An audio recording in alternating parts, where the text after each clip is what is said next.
Well, motivation can also be compared to being interested, right? Sure. Like how I've been interested in a lot of different topics. And you should see my repertoire of books, my library of books that I've never even opened because the topic was never a priority and probably just kind of a fleeting interest. Okay. But discipline is more of the commitment side of things. Like, so if we use the gym, and a lot of people, this is like the easiest way for me to at least understand it, is that motivation is I can look in the mirror and see my belly going over my belt. I'm like, you know what? I'm motivated to go back to the gym. Like, I don't like the way that looks on me. Then there's been plenty of times in my life where I decided to start going and I went for a few days. I was highly motivated. And then with the lack of discipline, I stopped going, right? Like, there's no consistency with motivation. Whereas discipline is like, you know what? Yes, there's a motivation behind this because there's a result that I want to get. But motivation does not get you over to the gym consistently. It gets you there a few times, maybe, but discipline is that active choice and habits that you form, the lifestyle that you choose that is going to be able to get those results, especially when you're thinking long-term, big picture items. So what are the secrets? How do some of the most successful entrepreneurs find the freedom that we all got into business for in the first place? How did they find the time, energy, and resources to launch and scale strong? And how do entrepreneurs like us align our time, money, and energy in a way that will allow us to reach what we set out to achieve? These are the key questions, and this community will give you the answers. Welcome to the Prosperity Movement.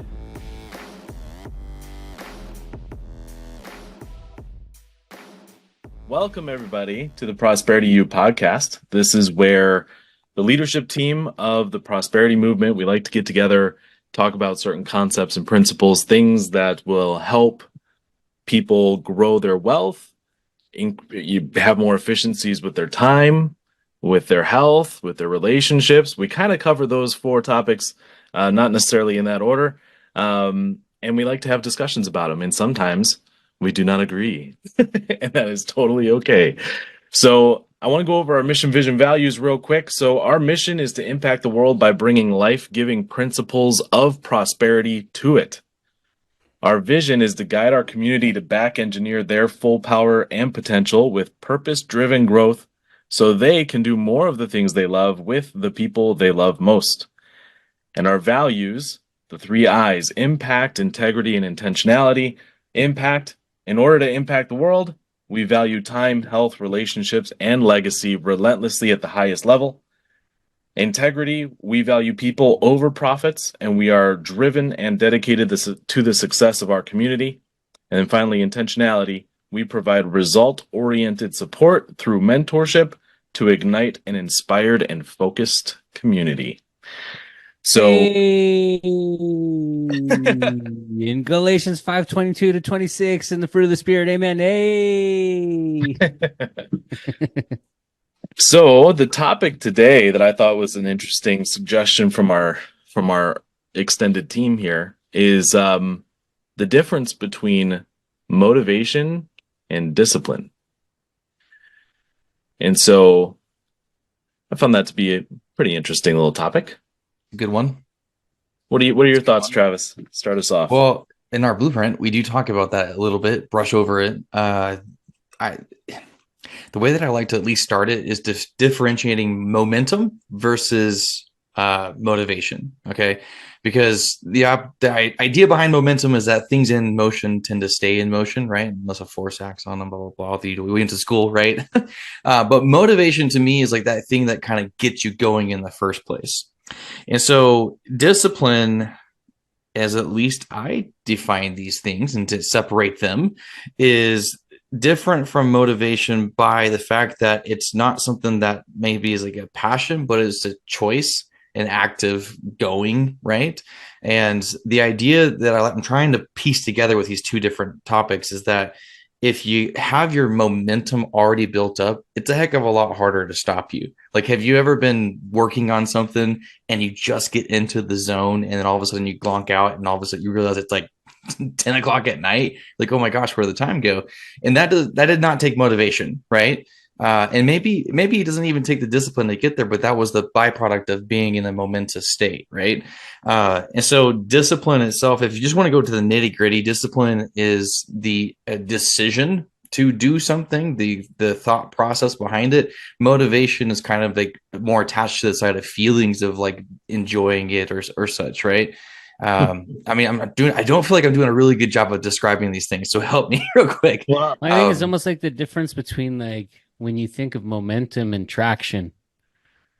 Right? That's one that we learned about is like momentum is something that is up and down and up and down. That in this case, when you're talking about discipline, we're talking feelings. Some people let their feelings get in the way. Rather, those that don't let their feelings get in the way, they're gonna see constant traction, constant up movement. Now, it might not be as manic or bipolar, you know what I mean? Or it might be just more honed in and focused and consistent in an upward trajectory. Some might say patient and persistent.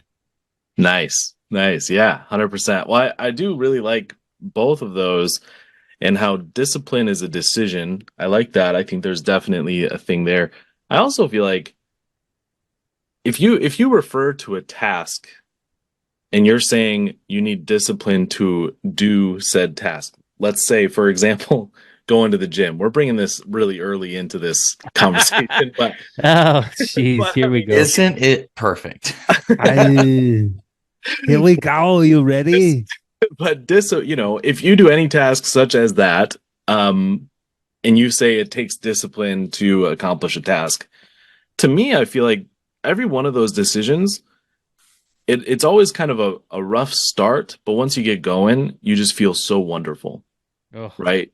It's almost like motivation is almost a byproduct of discipline. Mm-hmm.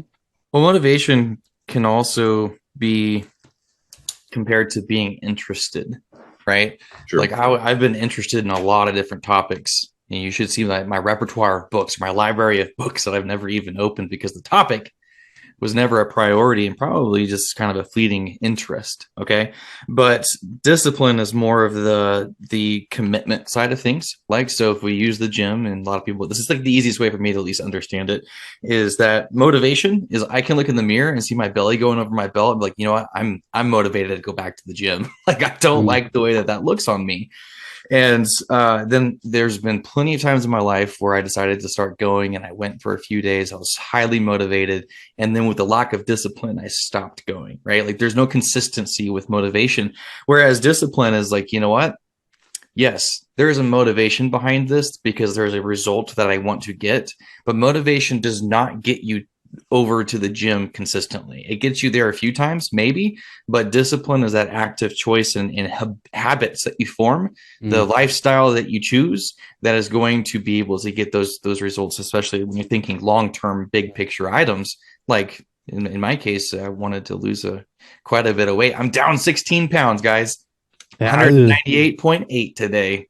I'm putting on the muscle. Yeah, so like motivation, I feel like the difference between motivation and inspiration, if you will, is the difference between what do you do for work and what are you working on. So like one is a very uninspired question because over 90% of people can tell you what they do for work, but they can't tell you why because they don't like it. Most people don't even like what they do for work. But when you ask somebody, what are you working on? They're going to first start with what they're most passionate about. Right. So do I want to figure out what's motivating me? So for example, if all that's motivating you is a 6-pack abs on a daily basis to not eat what's in the cupboard, those cookies or those chocolate bars or that kind of stuff, that's different than the inspiration of I want to be in the best shape of my life to make my wife go, woo, to make my kids go, yay. You know, like that's the inspiration. That's the inspiration. Do you want the motivation or do you want the inspiration? The surface value or the internal value? And the thing about inspiration too is it's gonna give you that focus on the days that you don't want to. So motivation's so darn temporary, you know. But inspiration, it's like, man, I'm tired. I had a long day. I had a rough day. I still haven't hit the gym yet. I got to go. Right. And you're now inspired to take action even when it's hard. Yeah. So I like have fun with it because it's like, man, like what's my inspiration? What's the impact? Do you know with intention what you want to accomplish by the time you're not here anymore? Do you know? I love that topic because I just had a realization the other day with the ever growing list of things that I want to accomplish in life. It is making me more and more aware of my mortality because it's becoming less and less like, man, I wish I had an extra 100 years to be able to really go and do this with excellence. Because I don't know about you guys. Actually, no, I do know you guys. I don't know about everyone listening though. I don't like to do things, and these guys don't like to do things without doing it for the purpose of excellence, right? You don't half-ass 10 things, you whole ass one thing. Pardon my language. No, I whole ass 10 at a time. That's Who good. said No. you can't do it all? God is on the move. Yeah. Well, one thing to note about motivation versus discipline is that motivation I get from listening to podcasts. I love listening to other people talk and share their opinions, their insights, their experience, right? But I am not always disciplined to listen to those podcasts, right? And so it's actually a part of my morning routine that I kind of, I do multiple things at once. And when it comes to actively listening and getting something from again, listening to somebody else, I can't be doing anything crazy, right? I have to be focused. And so I might be doing it during my workout, but usually I'm just stretching and getting my pliability up. And so I'll listen to my podcast for, 45 minutes and really get a little bit more limber in the morning. But if I'm distracted doing something else, it goes in one ear and out the other, right? So I personally really have to listen. I'm not a good multitasker. But the motivation that I get from the podcast really pushes me for the rest of the day. I'm like, man, I want what that person has, or I like what that person said. I want to apply it, et cetera, et cetera. But to get to that motivation takes discipline to actually sit down and listen to a podcast, because I promise you, I would much rather play a game on my phone or watch a movie or do anything else that's lazy and non-productive, right? Like we're humans, that's human nature, is to be in a state of conserving energy, right? So anyways, motivation, it can come from different sources, but typically, at least for me, the motivation I get comes from the discipline that happens first. Yeah. Mm-hmm. Yeah. Right? Yeah. But again, getting back to that. Oh, go ahead, Zach. You go. What I was saying is it's kind of like it's a positive stair climb, right? It's like when you do something that takes discipline and you get a result, you feel a little bit more motivated, and then in turn it kind of gives you more discipline to do something else productive to get another result, and then you're on this positive upswing, versus where most people sit, which is more of a negative spiral. Right. Mm-hmm. And that comes from motivation only, where there's not discipline or inspiration involved. And that's where you have little temporary spikes, but then you're like, you just feel down, and then This is what I mean by intention. Do you understand what you want to achieve by the time you're not here anymore? right. If you do not understand what that means to you, I promise you, you will go through depression, anxiety. You will deal with you'll have nothing but problems. But hey, guess what? We're guaranteed trials in life. That's a biblical truth. You're guaranteed trials. But what's the difference between a trial and a problem? Right? You live in a problem, or you have a trial to be tested, and you can live in victory. Which one do you want? So if I live intentionally and know that this is what I want to accomplish by the end of my life, I can now look at today and decide how I am going to distribute my time, money, and my energy effectively, efficiently, and with absolute impact. I think you said something really profound right there that I don't want to skip over too much, which is the idea that a lack of vision is oftentimes death, the culprit for hopelessness that leads to all these rampant mental health issues that we have, like depression and anxiety and stuff. And I think it's contributed mostly to especially in the North American cultures that we have here in the States and Canada. We have been raised to separate. As soon as you turn 18, you'll move out of the house. You get your own car, right? You get your own house, your own space, and you move to different states altogether or different cities. We're losing that connection, and is being replaced with the idea that you go to work, you work your butt off, and you retire in 40 years kind of thing. And you get the American dream, a white picket fence and your own car and a big flat screen TV and all this crap that is causing depression because there's no vision with it anymore. It's no intentionality. It's just plugging into the matrix, really. And I think at the very least, somebody should have, how do I say this? I don't want to make blanket statements too much. So I'll digress. I'll go back. A lack of vision, a lack of intentionality, I believe is equal to a lack of hope. And if you're hopeless. Or if you're hopeless, then what does that do for you, right? Does that make sense? Biblical 100%. truth in what we read in the Holy Scriptures literally says, man without vision dies. It is death. Okay? So if you do not have intentionality in your life, you're not clear on what your mission, your vision, your value focus is. If you are not clear on what you're here for, if you are not clear, and don't get it twisted. You have a divine purpose. Another biblical truth is that you are fearfully and wonderfully made, unique in a vision, in the image of God, an image bearer. Whether or not you believe in God or what have you, you are made in his image. So I'm not here to debate those things. Okay. but reality is that you are an image bearer, made fearfully and wonderfully made, unique in a vision. Now, what is fearfully made in that context? Fearfully means with great reverence, great respect. So then the next question that I have at this point is, and when we look, okay, without going too far into, like, I just like going into the biblical heart and mindset, because in the book of Exodus, there's this term that God reveals himself as I am.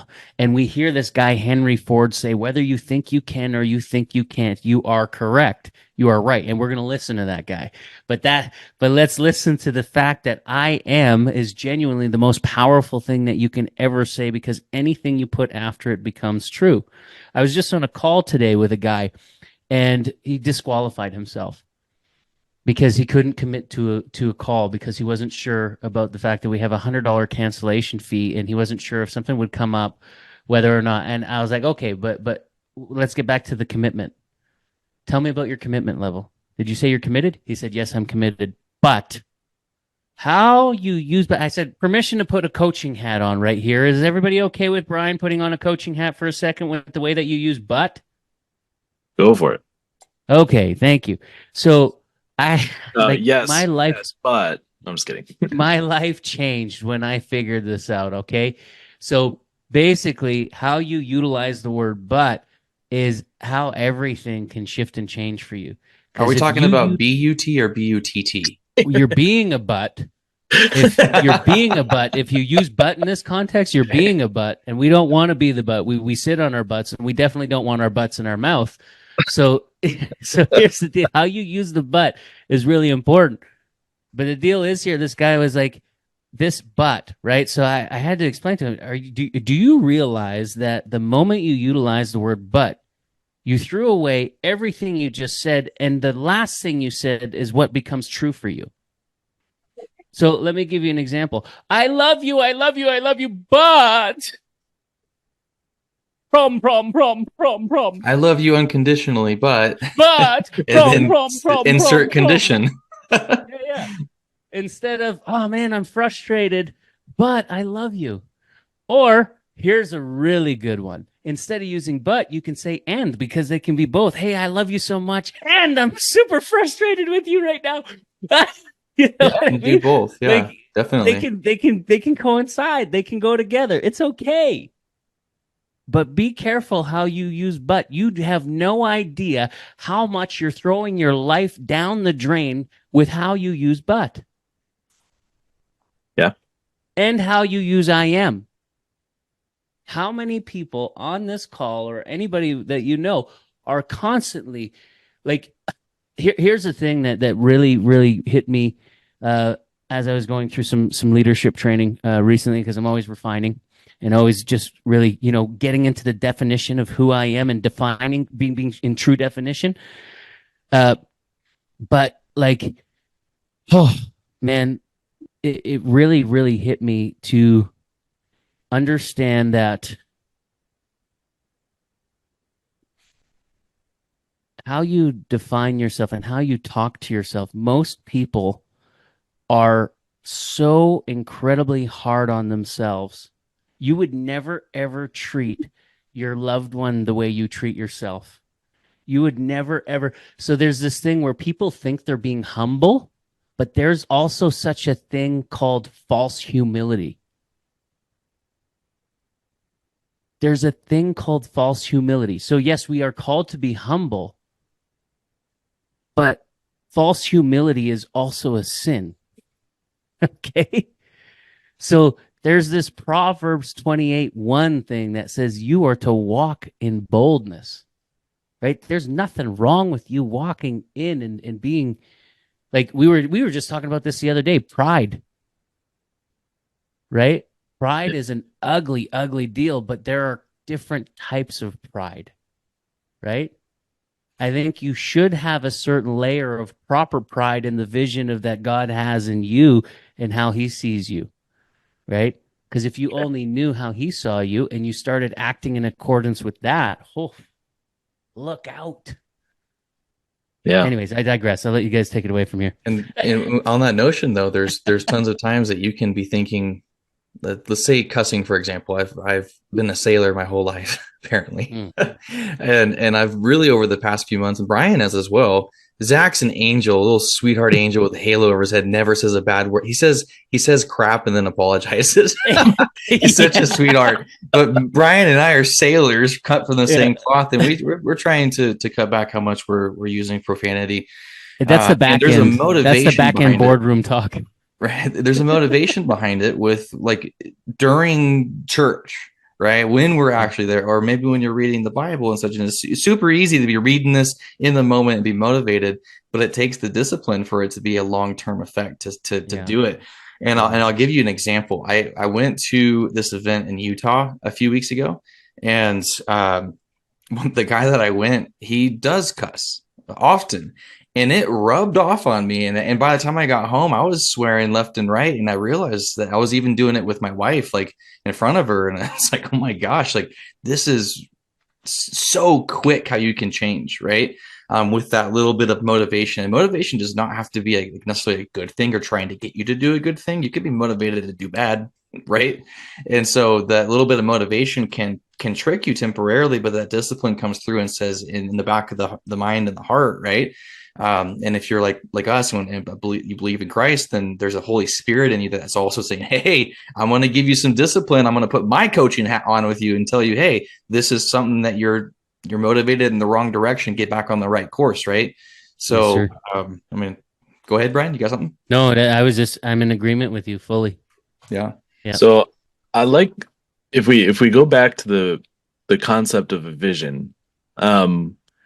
One thing that I see people kind of fall into a trap of, and I think the book Living Forward is just a fantastic resource to learn more about setting your own vision. And the first thing that it does is it has you start at your funeral. What are people saying about you at your funeral? And that's very eye-opening because, see, most people, we have these 3 phases here in Prosperity Movement. It's, to put it really simply, thank you. Yes, Living Forward. Great book. Put it simply, the 3 phases is cash flow, growth, diversification. Okay, I'm not going to dive into the details, but what I will tell you is that most of the time, if we ask somebody, what are your goals? What are your, what's your vision for yourself, for your family? Typically, it ends at cash flow. It's like people have these blinders on, and all they can really focus on is immediate lifestyle, which is cash flow. Cash flow is your expenses and how often you go out to eat with your family and those kinds of one family vacation a year, those kinds of things. That's cash flow, right? Which it's not really. I don't think it's really people's fault that those blinders are on. Because I mean, if we just look at like 2000 versus 2024, 80 grand roughly, which like right now is considered still considered a pretty good wage, right? 80 grand in 2000, you would have to get the same impact and let your dollars go the same amount, the same direction, right?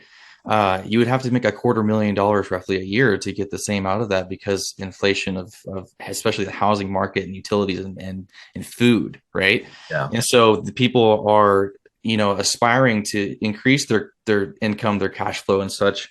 And as they're going up, well, inflation's counteracting them. And Right. so it's like, man, I just need to get it up. I need to get it up, but they're still going down year over year. Even if the income is going up, inflation's eating all of that away. And so for just about everybody who's not really bolstering in multiple areas of intentionality, then they're fighting an uphill, downhill battle. It's so bizarre. And so I don't blame them to have those blinders on. But the truth of the matter that you're talking about is that they don't have to be. And we can start being creative. I would go ahead and say that it's more effective to focus on your life impact. And actually the cash flow side becomes a byproduct of your vision. Come on. And so when people are focused, they're so focused on this one thing. And typically when they are focused on it, they're focused on it in a negative light, right? So they say something like, I need more money, or I'm lacking neediness. I'm lacking money. Nobody likes that. Yeah, it's got a money doesn't like that either. Yeah. Not a happy pocket full of money there. Nope. Right. But if you do focus on your vision and you focus on what you want to leave behind for legacy, all of a sudden the decisions you're making today for cash flow are significantly different. And your perspective today on money is significantly different in a good way. And all of a sudden, your attractor factor goes through the roof. And here's what I mean by that. So now I'm intentional what I want to achieve by the time I'm gone. And maybe I want to go further. This book, I'm always looking for ways. Can we go further for a second? Can we go somewhere that most people will never go? Is everybody okay with that? So this book says on your funeral day. What about 10 years after you're gone? What about 50? What about 100? What about 500 years? Can you live with intentionality of what you want to see 500 years, 1,000 years after you're gone? The impact that you left behind? Ooh, now we're having fun, because now your to-do list gets really narrow, but it could be big still. Okay, because let's look. When God's on the move, look out. God'll place a vision in your heart, man. The questions that you ask, there's nothing more powerful than the questions you ask. But like, all of a sudden, I know what I'm supposed to be doing, or it becomes revealed to me. Like, because the vision, I know what the vision is. Okay, well, this year for me is really simple. Okay. Registered charity. Like this is like number one for me. That's my personal thing. That's me in my heart. I've been in ministry. We're Men Gone Ministry. Ooh, that's a new podcast. Look out. Stay tuned. Men Gone Ministry. And we're diving deep, deep, deep. And how like, man, people must think that you're crazy. When you start going at it, people must think that that you're operating at a high level when people think you're crazy. But then the people who don't, they must be in alignment with your mission, vision, values. It's not so crazy to them. So now all of a sudden, the people that aren't supposed to be in your life, they shake off. Kind of like Romans 8:28-29. For all those that love me, God is saying, God will be glorified no matter what. The mess is going to turn into a message. Okay, the mess is going to turn into, it's going to get messy. That's a promise. You don't go through progress without getting messy, right? Practice makes progress. You don't go without getting messy. It just doesn't happen. You're going to get messy. The mess is going to turn into a message. And brothers and sisters, you will be conformed to the image of the firstborn son. And that means that, again, The flesh is being shaken off, and that includes people that should not be in your life. And boundaries start to become more clear on what those boundaries are supposed to look like, because your vision is so razor focused. And then you got this Proverbs 27:17 thing happening with your buds and all your brothers and sisters. It's a iron sharpens iron. And they're very understanding of your mission, vision, values, because you're understanding of theirs, because you want to feed theirs. And everybody is a cohesive, like, let's go, bro. Let's go, sis. I get it. I see what you want. I see the desire in your heart. Desire, Latin, of the sire, father. You get to choose which one. Guess what? Indecision is a decision. Just saying. Everybody knows there's good and evil in the world. You get to choose. So, do you want to be proactive? Do you want to be active? Or do you want to be disengaged and dead? Yeah. I'm alive, but I'm also, it says that we're dead because we're brand new in him. Anyway, you get it. Now, as far as all everything goes with what you just said, well said. What kind of got placed on my mind here was a confusion that I have with folks. When I first left my job, my boss, I told him what I was up to, and he was like, "Cool, I'll see you in 6 months." Right? Like how that kind of stung a little bit. And then everyone else that I talked to, pretty much everyone else was pretty positive, and they're like, well, if anyone can do it, it can be you, right? Well, there's I don't know about you guys, but I don't see that being a good statement. If anyone can do it, meaning that, like, oh, really unlikely, right? They're basically, Bryan, like you're saying, that they're looking at me like I'm crazy. They don't anymore, but it was really perplexing. For me to especially think, when they like, tell you they're going to wear a tutu at an event. When people come through our channels, I got to get this out, or otherwise I'm going to lose this thought. When people come through our channels, or I look, like with the friend that I took over to this event in Utah, he was so afraid to invest in the entry level part, and I was the first one up with my credit card. Like, I want this. I know this is exactly what I want, and I will invest into it. I text my wife first. Don't get me wrong. I said, "Hey, baby, do I have to ask you for permission to buy things over $300 if it's business related? Because we have a personal agreement that if it's 300 or less, she can buy whatever she wants." Or I can buy whatever I want too, right? And so she goes, "No, if it's business, I trust you." And so I bought it. And then like 20 minutes later, she's like, "How much is it, by the way?" And I was like, it was $9,000, and I think it was worth every bit of probably 50 or 60, right? And so I thought it was a really good deal. But what really breaks my heart and for me, like, loses my motivation, is when I talk to other people or see them in even other programs, not just talking about prosperity movement, but when they come through and they see something like $9,000 and they're like, "That's too much for me to invest." And in my mind, like, it makes me go back to when I quit my job and I talked to people, like, and I can't remember exactly who it was, but the person I was talking to, I told them, I said, "Hey, after I quit, I got offered a job that was roughly 20 grand a month. And I turned that down to work with Bryan and Zach." And like, they think I'm insane. And basically I told them, I said, "Look, I've got 10 grand in cash right now, just about. And I'd rather go and try with this money and then have to go back to work and tuck my tail between my legs than to never try before anyways." Right. And how many people do we talk to or see in Climmer, right, Bryan, or where I went on my event? How many people do we see that look at these investments, or they look at it like that's a huge investment? I'm wondering how many of them are on track to actually be able to retire anyways. What does 9 grand mean to them? They don't even does realize... 9 grand make or break their ability to retire? Does 9 grand really make or break their ability to continue to live, especially if there's like finance options and stuff, right? This is what blows my mind, is if you're so unwilling to invest what I think is a pretty nominal investment. Again, I'm referring to the one that I just did. Okay, so 9 grand. Where else are you going to put that? A savings account? You're going to make a couple $100 a year, or you're going to put it into a mutual fund, make maybe a few extra $100 a year. You're going to put it into a house. That's not a down payment for a house. Like, where else could you put that and actually get some pretty big gains? You can't go to college for 9 grand unless you go to one that doesn't matter, right? Like, in my opinion, most colleges pretty much don't matter. Okay, we'll just say it. Unless you're going specifically to be I want my doctors to be really well educated. Yeah. If you're going to be a doctor or a lawyer or something very vocationally specific, then of course those make sense. But for most people, it doesn't. And I don't know. For some reason, I've been talking to quite a few people and getting empty yeses. They're like, "Yeah, I'm committed," and then it reveals itself that they're not.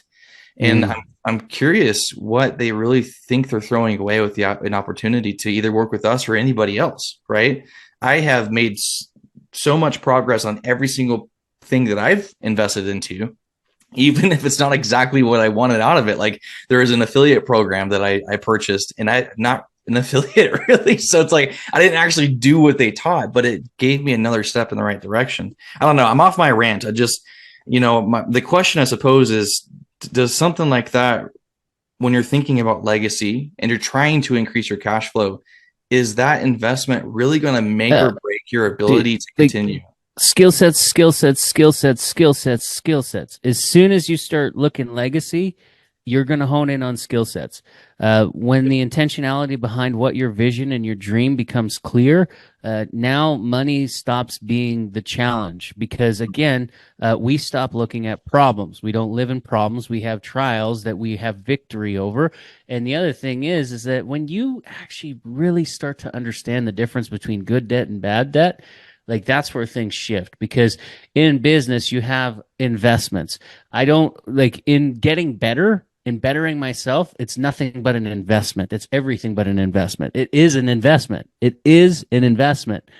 So, like, at the end of the day, here's the thing that a lot of people don't even realize either, that if you're doing continued education to better yourself, if you're an employee, you're lowering your taxes and actually getting a tax deductible that you're probably going to receive money back for. Okay, so that investment stopped. Actually, you're getting better. So just getting better in and of itself, was that not amazing amounts of value? Okay, now you're getting money back. Okay, but if you're already an entrepreneur, you just lowered your taxes. Either way, like, come on. Like this is the creativity that we have to start looking at and start understanding. And whether, like, again, we were just talking about school. What are you going to go spend hundreds and hundreds of thousands of dollars to go to school? Or are you going to hone in on, looks like my hold on, can you hear me now? Yeah, it sounds a little weird. Is it back? Now it's back. Okay. It's like you went down the log ride and got water splashed all over you, and we actually saw you for the first time. We're back. Dang, 10-2. So again, like just honing in on what skill sets and investments are. The biggest principle, we got to start tying this up, but the biggest principle that you should look to as you want to see more value in yourself is how much value are you bringing to the world around you. There's nothing like healing a broken heart by going to go serve somebody, going to find the things that break your heart, the things that are actually breaking your heart. That's the purpose. Your pain is not a punishment. It's a platform for purpose. So if you got a broken heart in something, the easiest way to mend it is to go serve in the area that is broken. Super simple, because you're not the only one. It's easy to fall into selfishness instead of selflessness.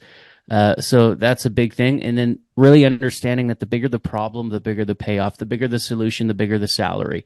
So, I mean, for us in the world today, our biggest tagline and focus is we want to help drive more impact and income in the world so that our brothers and sisters, image bearers around us, can do more of the things they love with the people they love most. God is a God of unity. We want to press families together, right? And so the easiest way to do that is to help them with skill sets in our current economy as things are going through the roof. And I've never seen groceries be what they are, man. The amount that you have to pay for 2 bags of groceries right now, you used to be able to get 2 carts in the 80s, right? So like, this is real. Yeah. So we're here to help. I love Now, that. to kind of drive it home with motivation versus discipline, lots of people are motivated to listen to the podcast. Ours, other people's. A lot of people are motivated to get the person's book. We'll have one soon, right? They're motivated to start going into the very first things and listening and starting to dream about what they want. But very few people are disciplined enough to be able to go see it through and give that commitment, which is pretty much synonymous with discipline, to go through and actually fight for what they want. Unsuccessful people make decisions based on where they are, and successful people make decisions on where they want to go, right? And where you want to go, I assure you, probably needs quite a bit of discipline. So I encourage you to not just be motivated right now, but to take the next steps with us. If you're listening in, we do want to connect with you at some point. So probably the easiest way, Zach, is it still to get onto the website? Correct. Go to prosperitymovement.online. Really easy, prosperitymovement.online. And there are a bunch of different yellow buttons that says sign up and talk with us, right? It's the easiest way to be able to connect with us.